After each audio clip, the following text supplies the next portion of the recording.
19조 그리스도의 인격 안에 있는 두 본성의 연합과 구별은 116일차를 참고해 주시기 바랍니다.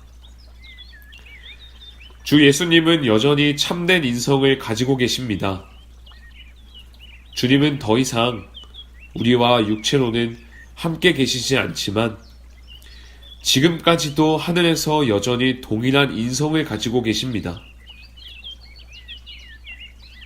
우리는 주님과 동일한 인성을 입고 그분을 보게 될 것입니다. 우리의 구원과 부활이 여기에 달려 있습니다.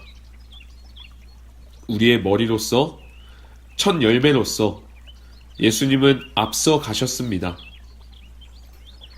만일 이것이 사실이 아니라면 그분께서 다시 돌아와 우리를 그분께로 모으실 것을 어떻게 기대할 수 있겠습니까? 그분은 영광스러운 그러나 참된 인성이 확실한 보증이므로 그분을 믿는 우리는 확실히 부활할 것입니다. 예수님은 참 하나님이시고 참 인간이십니다. 하나님은 영원한 인성을 취하셨습니다. 구원에 대한 그리고 교회가 되는 일에 대한 모든 일이 이 사실에 달려 있습니다. 그렇기 때문에 이 사실을 말하는 것이 최고의 고백이 되는 것입니다. 이 고백에는 또 다른 측면이 있습니다. 19조는 이 두 본성들은 한 인격으로 아주 단단히 연합되어 있어서 그분의 죽음으로도 그 둘은 갈라지지 않았다라고 고백합니다. 이 부분은 성역과 같습니다. 우리는 이 진리를 이해하지 못합니다. 교회는 칼케돈 공예를 통해 그리스도의 두 본성은 섞이지 않고 변하지 않는다고 고백함으로써 유드고의 이단 교리에 대응하였습니다. 교회는 또한 그리스도의 두 본성이 마치 기름과 물처럼 공존하여 섞일 수 없다고 말한 네스토리우스의 이단에도 답했습니다. 네스토리우스에 대해 교회는 두 본성이 분리되거나 나눠질 수 없다라고 말했습니다. 칼케돈 공예 역시 이 일이 어떻게 되어지는지에 대해서는 말하지 않았습니다. 단지 이 일이 어떻게 되어지지 않는가를 말함으로써 진리의 테두리를 그려놓았습니다. 실제로 칼케돈 공예는 두 본성이 한 인격 안에 섞임 없이, 변화됨 없이, 떨어짐 없이, 나뉘어짐 없이 존재한다라고 진술했습니다. 어떻게 이렇게 되는지 우리는 이해하지 못합니다.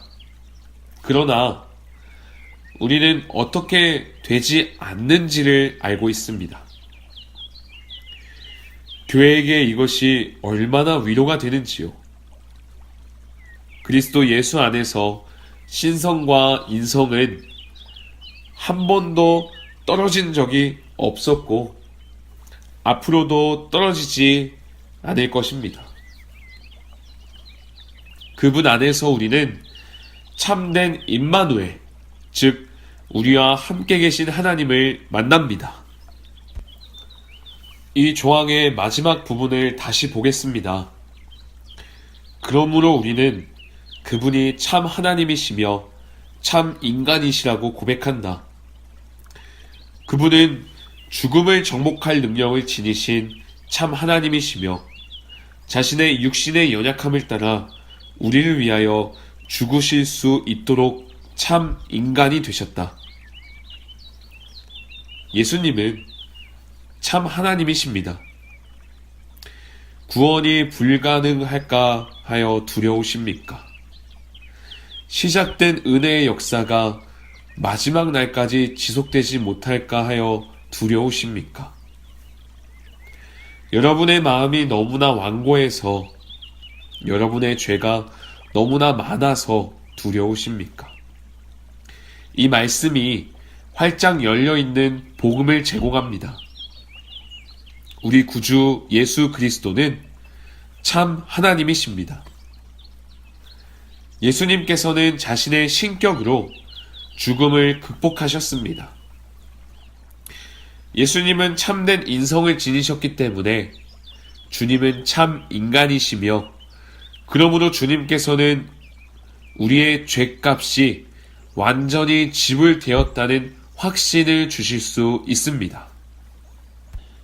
예수 그리스도께서 참 하나님이시고 참 인간이십니다.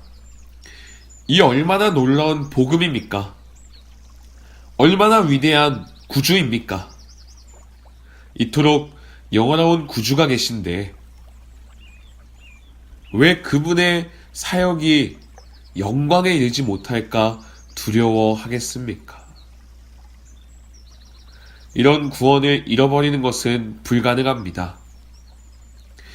이 구주께서 주님의 소유된 자들 중 한 명이라도 잃는 것은 불가능한 일입니다.